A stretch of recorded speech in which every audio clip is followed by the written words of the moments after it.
السلام علیکم، welcome to my YouTube channel Horror Planet Voice. کیسے ہیں آپ سب؟ امید ہے کہ اچھے ہوں گے اور جہاں بھی ہوں گے خوش ہوں گے۔ کیسا شوہر تھا کہ اس نے اپنی بیوی بانو اور بیٹی نور کو زندہ جلا دیا تھا، مگر پھر بھی وہ دونوں بدروحیں بن کر لوٹ آئیں اور اپنا انتقام لے لیا، کیونکہ زندگی تو مکافات عمل ہے نا، جو جیسا آج کرے گا وہ ویسا بھرے گا۔ چلیے شروع کرتے ہیں اپنی کہانی، لیکن اگر اس سے پہلے آپ نے میرا چینل سبسکرائب نہیں کیا ہے تو میرا چینل سبسکرائب کر دیجئے، بیل نوٹیفیکیشن آن کر دیجئے تاکہ آپ کو ویڈیوز کے متعلق تمام اپڈیٹس مل جائیں۔ آج کی کہانی کا نام ہے میں انتقام لوں گی۔ کبھی تو خود پر بھی پھوٹ کر رو دل تنہا، تو زخم زخم ہے تجھ کو خبر نہیں ہے کیا؟ سردیوں کی طویل سرد رات تھی، ہر شے پر ایک جامد خاموشی چھائی ہوئی تھی، ہر سو ایک ہو کا عالم تھا، ساری دنیا میٹھی اور گہری نیند کے مزے لوٹ رہی تھی۔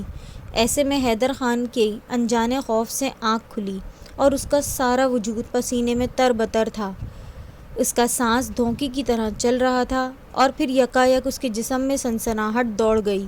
اپنے بستر میں کسی غیر مرئی مخلوق کی موجودگی کے احساس نے اس کے حواس کھو دیے تھے۔ حیدر خان کے حلق سے زوردار چیخ نکلی۔ دوسرے کمرے میں بچوں کے ساتھ سوئی اس کی بیوی دوڑی دوڑی آئی، اس کے پیچھے ہی بچے بھی سہمے سہمے چلے آئے تھے۔ کیا ہوا؟ بیوی تیزی سے اپنے شوہر کی طرف لپکی۔ حیدر خان نے اپنے بچوں کی جانب دیکھا اور سنبھل گیا۔ بچوں کے خوف سے زرد پڑتے رنگ اس کو تڑپا گئے تھے۔ کچھ نہیں، ڈراؤنا خواب دیکھا تھا۔ نیند میں چیخ نکل گئی۔ وہ اپنے حواس پر قابو پا چکا تھا۔ اسے پتا تھا اگر میں نے اپنے اندر کا خوف ظاہر کر دیا تو میرے بیوی بچے، جو پہلے ہی گھر میں غیر انسانی حرکتوں سے ڈرے اور پریشان ہیں، مزید خوف زدہ ہو جائیں گے۔ آؤ بچوں، میرے پاس آ جاؤ۔ اس نے اپنے بچوں، جو کہ دونوں لڑکے تھے، اپنے قریب بلایا اور اپنے ساتھ بستر میں لٹا لیا۔ جاؤ نگینا، تم بھی لیٹ جاؤ۔ اس کی بیوی پریشان نظروں سے اسے تکتی ہوئی ساتھ والی چرپائی پر جا کر لیٹ گئی۔ کچھ ہی دیر میں اس کی بیوی اور بیٹے نیند کی وادی میں اتر چکے تھے، جبکہ حیدر خان کی نیند اڑنچھو ہو چکی تھی۔ جانے کیوں اسے یہ یقین ہو چلا تھا کہ کچھ غلط ہونے جا رہا ہے۔ اس کی نظروں کے سامنے بار بار ماضی فلم کی طرح ریوائنڈ ہو کر آ جاتا۔ اسے اپنا انجام نظر آنے لگا تھا۔ وہ کروٹ پر کروٹ بدل رہا تھا۔ صبح نور کی کرنیں پوری طرح بیدار ہو کر دیوار در کو روشن کر رہی تھیں۔ آج بہت دنوں بعد سورج نے اپنی صورت دکھائی تھی۔ حیدر خان جاگ چکا تھا، لیکن اس کا دل بستر سے نکلنے کو نہیں چاہ رہا تھا۔ اس کی بیوی نگینا اسے کئی مرتبہ جگا چکی تھی کہ ناشتہ کر لیں، بچے اسکول جا چکے ہیں۔ اٹھ جاؤ حیدر، کب تک یوں ہی پڑے رہو گے؟ وہ جو رات پیش آنے والے واقعے میں کھویا ہوا تھا، چونک پڑا۔ نگینا ایک بار پھر اس کے سرہانے آن کھڑی ہوئی تھی۔ آتا ہوں، چلو تم۔ وہ انگڑائی لیتا ہوا اٹھ کھڑا ہوا۔ اس کا رخ غسل خانے کی جانب تھا۔ ابھی اس نے غسل خانے میں پاؤں رکھا ہی تھا کہ نگینا کی چیخوں نے حیدر کو ہلا کر رکھ دیا۔ وہ الٹے قدموں دوڑا اور باورچی خانے میں آ گیا، جہاں نگینا اپنے آنچل سے لپٹی آگ کے شعلے ہاتھوں سے بجھا رہی تھی، جو بڑی تیزی سے بھڑک رہی تھی۔ حیدر خان نے جلدی سے اس کا آنچل گردن اور کمر سے الگ کر کے فرش پر پھینکا۔ نگینا خوف سے کانپتی ہوئی حیدر سے لپٹ گئی تھی۔ حیدر نے فرش پر پڑے آنچل کو دیکھا تھا، جس کی آگ حیرت انگیز طور پر خود بخود بجھ چکی تھی۔ اس کی آنکھیں پھٹی کی پھٹی رہ گئیں۔ اس نے نگینا کو خود سے مزید قریب کر لیا اور اسے باہر صحن میں بچھی چارپائی پر لا کے بٹھا دیا۔ اس کے ہاتھوں کو دیکھا، جو آگ بجھانے کی کوشش میں خاصے جل چکے تھے، آبلے ابھر آئے تھے۔ نگینا بہت ڈری اور سہمی ہوئی نظر آ رہی تھی۔ حیدر اس کے ہاتھوں پر دباؤ لگا رہا تھا کہ سامنے بیٹھ گیا۔ آگ کیسے لگی تھی؟ کدھر دھیان تھا تمہارا؟ مجھے نہیں پتا حیدر، مجھے کچھ نہیں خبر۔ میں تو چائے کی دیگچی چولہے پر رکھ کے دودھ نکالنے کے لیے مڑی تھی کہ اچانک ایک عجیب سی آواز میرے کانوں میں پڑی۔ آواز؟ کیسی آواز؟ حیدر چونکا تھا۔ ہاں، آواز، شاید کوئی پکار رہا تھا، آگ لگے گی، ہاں آگ لگے گی۔ بس اتنی سی آواز میرے کانوں میں پڑی اور اس کے بعد میرے دوپٹے نے آگ پکڑ لی۔ حیدر کو تفصیل بتاتے ہوئے نگینا کا رنگ ایک بار پھر زرد پڑ چکا تھا۔ حیدر نے اپنا سر دونوں ہاتھوں میں تھام لیا۔ یہ کیا ہو رہا ہے میرے خدا؟ اس نے قرب سے آنکھیں میچ لیں۔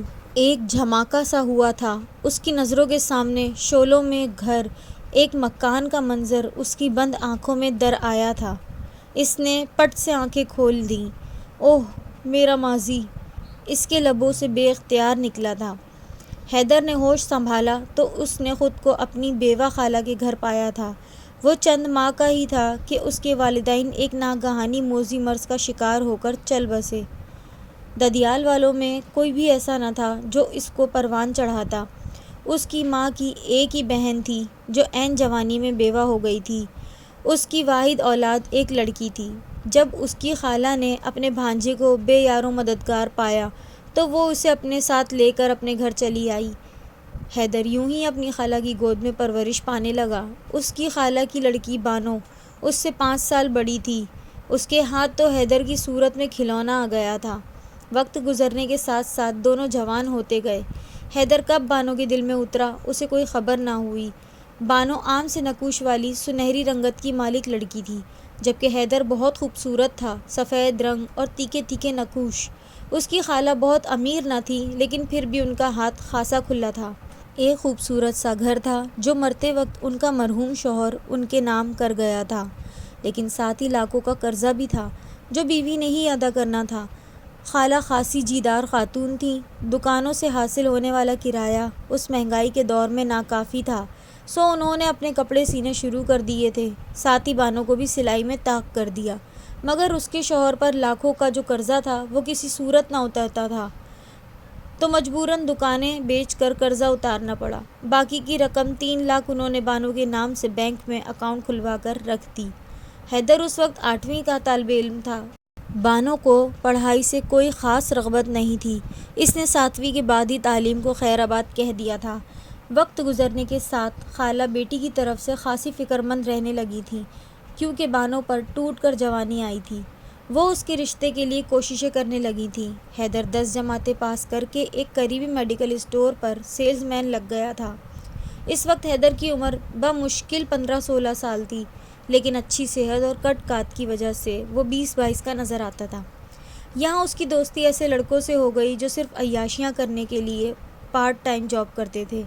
حیدر کے رنگ ڈھنگ بھی بدلنے لگے۔ اس نے خود پر توجہ دینی شروع کر دی۔ کثرتی بدن اس کی کمزوری تھا۔ اس نے جم جانا شروع کر دیا۔ چند ہی ماہ میں اس کا بدن ایک باڈی بلڈر کی بدن کی طرح نظر آنے لگا۔ ٹائٹ جینز اور ہاف بازوؤں والی شرٹ پہن کر جب وہ گھر سے نکلتا تو بہت سی لڑکیاں آہیں بھرنے لگتیں۔ ایسے میں 22 سالہ بانو اپنے خالہ زاد کے سپنے آنکھوں میں سجانے لگی۔ بہانے بہانے سے اس کے آگے پیچھے پھرنے لگی۔ اس کی لو دیتی ہوئی سیاہ آنکھیں حیدر کو پریشان کر دیتی۔ وہ جیسا بھی تھا مگر اس نے آج تک کسی لڑکی کے بارے میں غلط انداز میں نہ سوچا تھا۔ حالانکہ اس کے دوست لڑکیوں کے قصے مزے لے لے کر ایک دوسرے کو سناتے تھے۔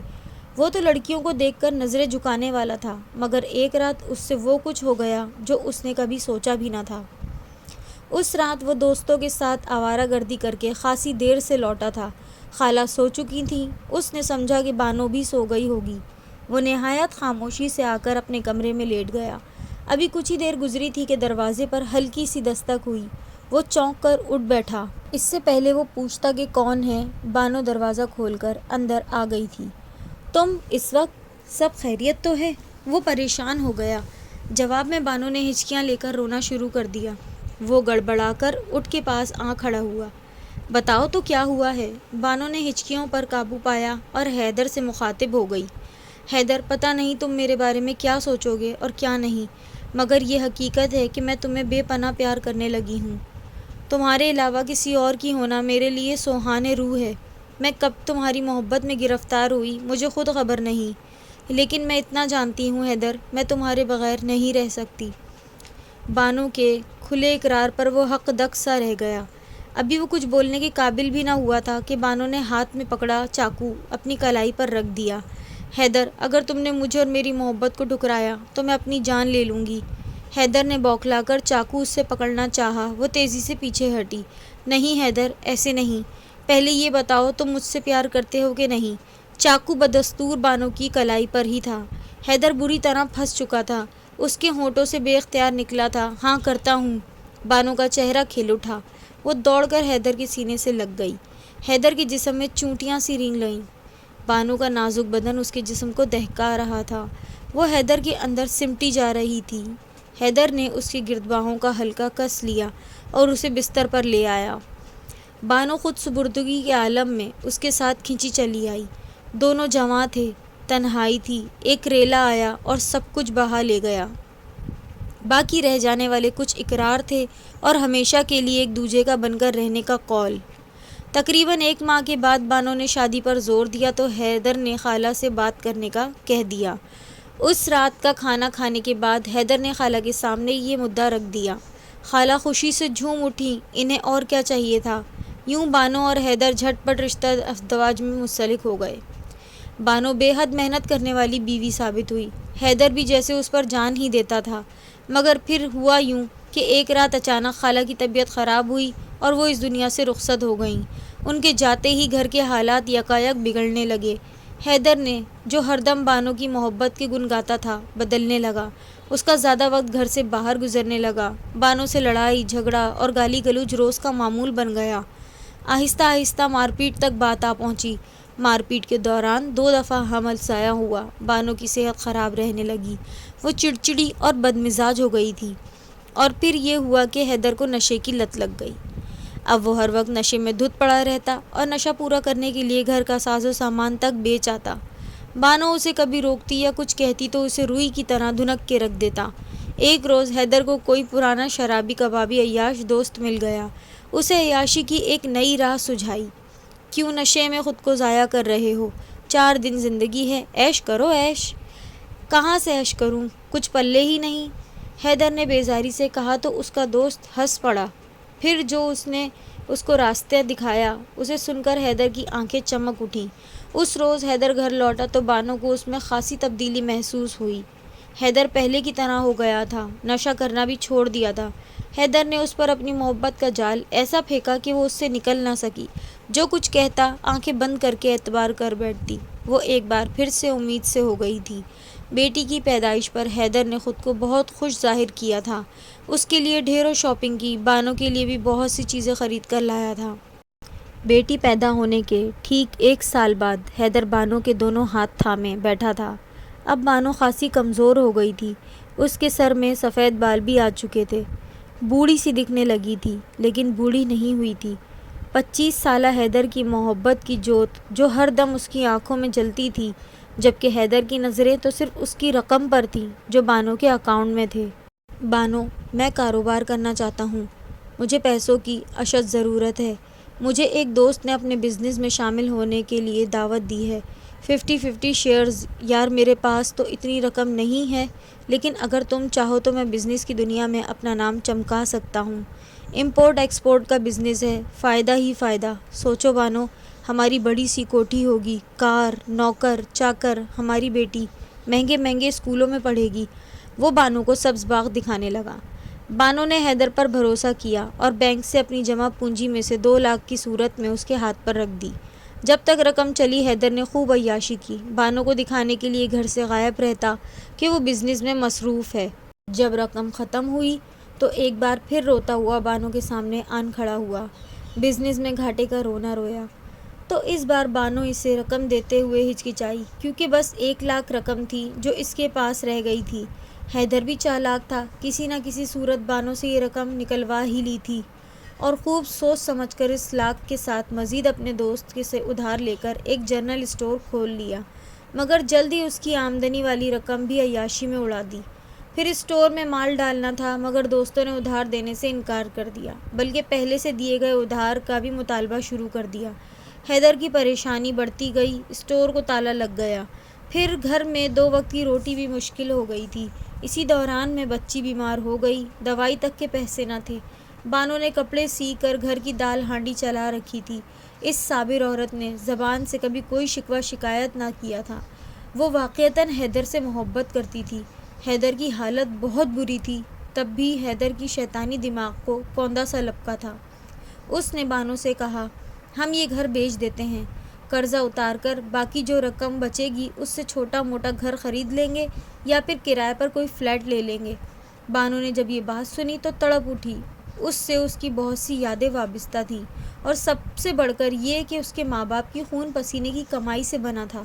بانو جان گئی تھی کہ حیدر ایک خود غرض اور لالچی اور احسان فراموش انسان ہے۔ اس نے آج تک بانو کو کوئی سکھ نہیں دیا تھا۔ اس کی بیٹی نور 2 سال کی ہونے والی تھی۔ بانو سمجھ چکی تھی یہ شخص کبھی بھی ان کے حقوق پورے نہیں کر سکتا، نہ ہی اس کو احساس ذمہ داری ہے۔ اگر اس نے یہ گھر بھی بیچ دیا تو ہم فٹ پاتھ پر آ جائیں گے۔ بانو نے زندگی میں پہلی دفعہ حیدر کو انکار کر دیا۔ نہ صرف انکار کیا بلکہ اسے کھری کھری سنا کر گھر سے نکل جانے کو کہہ دیا۔ حیدر حیرت سے بانو کو دیکھتا رہا، پھر غصے سے اس گھر سے نکل گیا۔ بانو اپنی بیٹی کو سینے سے لگا کر بہت روئی تھی۔ اس نے سوچ لیا تھا کہ اسے زندگی کس طرح سے گزارنی ہے اور اپنی بیٹی کی زندگی کو کس طرح سے بہتر بنانا ہے۔ اسے آئندہ آنے والی صبح کا انتظار تھا، لیکن وہ نہیں جانتی تھی کہ یہ رات اس کی زندگی میں صبح کا اجالا نہیں بکھرنے دے گی۔ حیدر گھر سے نکل کر ایک دوست کی طرف آ گیا۔ وہ شعلوں پر لوٹ رہا تھا۔ اس عورت کی یہ مجال کہ وہ مجھے، حیدر خان کو انکار کرے۔ وہ غصے سے کھول رہا تھا۔ اس کی آنکھیں خون رنگ ہو رہی تھیں۔ وہ بستر پر پڑا کروٹ پر کروٹ بدل رہا تھا۔ آخرکار وہ اٹھا۔ اس کا دماغ بہت کچھ سوچ چکا تھا۔ وہ دوست کے گھر سے چپکے سے نکلا اور بانو کے گھر آ گیا اور اپنے ساتھ پیٹرول کا کین بھی لایا تھا۔ یہ سردیوں کی رات تھی۔ سب لوگ اپنے اپنے گھروں میں دبکے پڑے تھے۔ حیدر بانو کے گھر کے سامنے کھڑا تھا۔ اس نے دروازہ بجایا۔ بانو نے دروازہ کھولا تو اسے اندر دھکیل کر داخل ہو گیا۔ ذرا دیر میں بانو کو چارپائی کے ساتھ باندھ دیا۔ اس کی معصوم بچی نور بانو کے پہلو میں ہی سو رہی تھی۔ بانو نے حیدر کو بہت واسطے دیے، اپنا اور اس کا رشتہ یاد دلایا، اپنے ماں کے احسانات یاد دلائے، مگر حیدر کی آنکھوں پر ہوس کی پٹی اور سر پر خون سوار ہو چکا تھا۔ اس نے چارپائی کے چاروں طرف پیٹرول چھڑک کر آگ لگا دی۔ بانو بے حس و حرکت پھٹی پھٹی آنکھوں سے حیدر کو باہر سے دروازہ بند کر کے جاتے ہوئے محسوس کرتی رہی۔ وہ چیخی تھی۔ حیدر کے کانوں میں اس کے آخری الفاظ گونج رہے تھے، یاد رکھنا حیدر، میں تمہیں کبھی چین نہیں لینے دوں گی۔ میں آؤں گی تم سے انتقام لینے، جلا دوں گی تمہیں، جلا دوں گی۔ بانو کی یہ باتیں سن کر حیدر ہنس پڑا تھا۔ مرنے کے بعد کون واپس آیا ہے؟ کہتا ہوا وہ واپس اپنے دوست کے گھر جا پہنچا۔ وہ جس خاموشی سے گیا تھا اسی خاموشی سے واپس آ گیا، اور پھر اگلے روز ان کی جلی ہوئی لاشوں پر بیٹھا وہ ماتم کر رہا تھا۔ محلے اور آس پاس کے افراد خاموش اور افسردہ کھڑے تھے۔ ہر کوئی اس کو پرسہ دے رہا تھا اور وہ دل ہی دل میں خود کو مبارکباد دے رہا تھا اس ناپسندیدہ وجود سے چھٹکارا ملنے اور جو زبردستی اس پر مسلط ہو گئی تھی۔ 40 روز کے بعد حیدر خان نے وہ مکان بیچ دیا تھا۔ قرض اتار کر اس نے باقی رقم سے چھوٹا سا گھر لے لیا اور سپر اسٹور میں مال ڈال لیا۔ تھوڑے ہی عرصے میں اس نے ترقی کی اور چھوٹی سی سیکنڈ ہینڈ کار خرید لی۔ پھر اس کے ایک دوست نے شادی کا مشورہ دیا تو اس نے نگینہ سے شادی کر لی، جس سے اس کے 2 جڑواں بیٹے ہوئے تھے، جن کی عمر اس وقت 4 سال تھی۔ بانو اور اس کی بیٹی کے قتل کے بعد اس کی زندگی میں کافی ہلچل رہی، لیکن 4 سال بعد وہ پرسکون ہو گیا۔ لیکن اب ان واقعات نے اسے جھنجھوڑ کر رکھ دیا تھا۔ اس کی راتوں کی نیند اور بھوک اڑ چکی تھی۔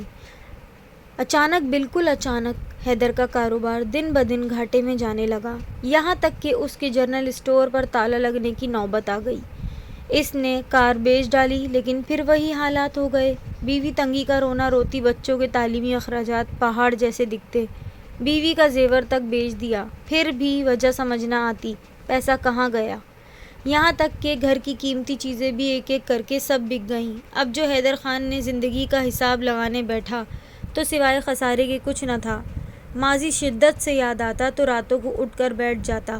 اب تو کچھ دنوں سے حیدر خان کو اپنے گھر میں بانو اور نور چلتے پھرتے نظر آتے۔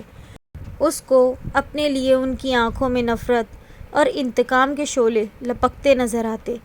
گھر کے کھڑکیاں دروازے خود بخود بجنے لگتے، برتن گر کر ٹوٹنے اور کبھی خود بخود آگ بھڑک جاتی۔ اس روز بھی حیدر کو خواب میں بانو دھمکی دیتی ہوئی نظر آئی تھی، کب تک بچو گے حیدر، آگ لگے گی آگ۔ وہ اونچے کہکہے لگاتی ہوئی اپنی بچی کو چھاتی سے لگائے آگ آگ پکار رہی تھی۔ حیدر خان نے بچی کو دیکھا تو کلیجہ منہ کو آ گیا۔ اس کا جھلسا ہوا وجود باہر کو نکلے ڈیلے، اس کی چیخیں نکل گئیں۔ وہ گھبرا کر اٹھ بیٹھا۔ اس نے کپکپاتے ہوئے ہاتھوں سے رضائی ہٹائی اور بیوی کو آواز دی، نگینہ، نگین، نگینہ۔ آدھی رات کے گھپ اندھیرے میں حیدر کا خوف مزید بڑھ گیا۔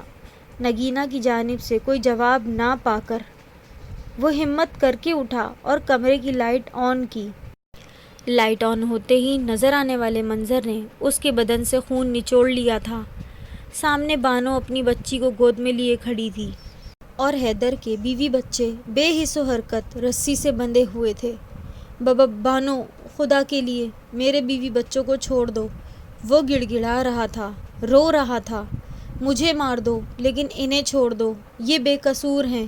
وہ ہاتھ جوڑ رہا تھا۔ اس کی بات سن کر بانو نے وحشت انگیز کہکہے بلند کیے تھے، چھوڑ دوں ان کو کہ بے قصور ہیں؟ واہ حیدر واہ! پہلے یہ بتاؤ میرا اور میری بچی کا کیا قصور تھا؟ کیا بگاڑا تھا تمہارا؟ وہ غصے سے پھٹکاری تھی، آج تمہیں کوئی معافی نہیں ملے گی۔ حیدر کے دیکھتے ہی دیکھتے کمرے میں آگ کے شعلے بھڑک اٹھے تھے۔ حیدر نے کمرے کا دروازہ کھولنا چاہا تھا مگر وہ باہر سے بند ہو چکا تھا۔ جوں جوں آگ بلند ہوتی جا رہی تھی، بانو کے وحشت انگیز کہکہوں میں بھی اضافہ ہوتا جا رہا تھا، جبکہ حیدر اور اس کے بیوی بچوں پر جیسے سکتے کی کیفیت طاری ہو گئی تھی۔ اگلے روز ایک پرائیویٹ ٹی وی پر بریکنگ نیوز چل رہی تھی، ایک گھر میں اچانک آگ بھڑک اٹھی اور سب کچھ جل کر خاک ہو گیا۔ جلنے والوں میں ایک مرد عورت اور 2 بچے شامل تھے۔ ہر کوئی اس خبر پر افسوس کا اظہار کر رہا تھا اور اس طرح بانو نے اپنا انتقام پورا کیا۔ اگر آپ لوگوں کو یہ کہانی پسند آئی ہو تو لائک کیجیے، زیادہ سے زیادہ شیئر کیجیے۔ اگر آپ لوگوں نے میرے چینل کو سبسکرائب نہیں کیا ہے تو چینل کو سبسکرائب کیجیے۔ پھر حاضر ہوں گی ایک نئی کہانی کے ساتھ، جب تک کے لیے خدا حافظ۔